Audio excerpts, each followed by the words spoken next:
Hello and welcome everyone to a new video on your channel, Mr. Tech Tips. Before watching the video, don't forget to subscribe to our channel and don't forget also to like this video. In today's video, I will show you how to check traffic conditions on Google Maps.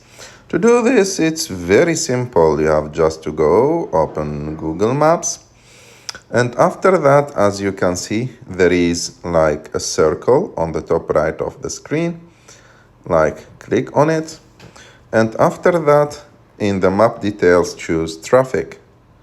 And as you can see now, we close that. And now you can see the traffic in all the streets where the traffic is good and where is not. And you can check all the traffic in your city or in all the world.